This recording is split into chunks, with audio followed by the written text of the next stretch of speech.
అందరికీ welcome back to my channel అలా మీ సిరీతో. ఇవాళ మిద్దె తోటలో వంకాయలు వద్దామని పైకి వచ్చానండి. చూసారు ఎంత నిగనిగలాడుతున్నాయి వంకాయలు. 12 కాయలు దాకా ఉన్నాయి ఒక చెట్టుకే. పిందెలు కాకుండా అసలు లేతగా ఉన్నప్పుడు కోస్తేనే పాలు పోసి వండుకున్న వంకాయ టమాటా అయినా సూపర్గా ఉంటుందండి. ఇంకా చాలా రకాలు చేసుకోవచ్చు కదా. అసలు చాలా ఈజీ అండి. వేసవకాలం బాగా వస్తాయి వంకాయలు. నేనైతే ఆవు పేడ ఎండబెట్టాను పక్కన. ఎందుకంటే మనకి సంవత్సరానికి సరిపడా ఆవు పేడ ఎండితే మనకి ఎంత మాగితే అంత బలం అన్నమాట ఆవు పేడ. ఈ పచ్చి పేడ అయితే కనుక మనం నీళ్ళలో కలుపుకొని శనగపిండి కొంచెం బెల్లం వేసి 4 రోజులు మిక్స్ చేసి అప్పుడు వాటర్లో కలుపుకొని ఇస్తే అది కూడా పచ్చి పేడ కూడా బలమేనండి. నేనైతే ఎండు పేడ సంవత్సరం వల్ల నిల్వ ఉండటం కోసం ఎండబెడుతున్నాను తెచ్చి. ఇంకా చాలా మొక్కలు 4-5 మొక్కలు ఉన్నాయండి వంకాయ మొక్కలు. ఇది ఒక మొక్కకే ఇన్ని వచ్చినాయి. ఇంకా ఉన్నాయి పిందెలు కొంచెం పెద్దవి అవుతాయి అని ఉంచాను. ఈ పాత మొక్కలు మొన్న కోసాను. మళ్ళీ 3-4 కాయలు పడినట్టున్నాయి. ఇంకో చెట్టుకి అలా అన్నీ ఉన్నాయి.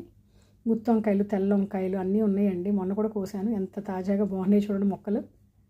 కోతులు రావట్లేదండి, అందుకే నా చేతికి వచ్చినాయి. తినవగానే ఈ వంకాయలు కాకపోతే ఆగం చేస్తాయి.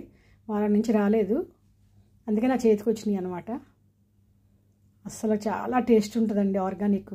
బయట పెట్టినా 20 రోజులు కూడా వడులుతే కానీ అసలు కుళ్ళవండి. బయట అయితే కుళ్ళిపోతాయి. అసలు చాలా ఈజీ అనమాట. ఇదైతే ఒక టబ్లో నేను 4-5 పాదులు పెట్టాను. దాంట్లో వంకాయ మొక్క పెడితే అవి కూడా కాసింది 7-8 కాయలు చూడండి. అది చాలా ఈజీ అండి. అందుకే అంత ఇంట్రెస్ట్గా ఎవరికన్నా ఇంట్రెస్ట్ ఉంటే చక్కగా వాష్ ఏరియాలో అవి పెంచుకోండి అండి. టేస్ట్ అయితే అసలు మీరు వదలరు, అంత టేస్ట్గా ఉంటుంది అసలుకి ఆర్గానిక్. ఇంకా గోరుచిక్కుడు అయితే మన నాటుకాయలు చాలా వచ్చినాయి. ఎంత టేస్ట్ ఉందో అసలు కొబ్బరి వేసి వండితే. దొండకాయలని, తమ్మకాయలు ఇలా కొన్ని వస్తున్నాయి. మాకు సరిపోతాయి అన్నమాట కొంచెం కొంచెం. వీడియో కనుక మీకు నచ్చితే like, share, subscribe my channel.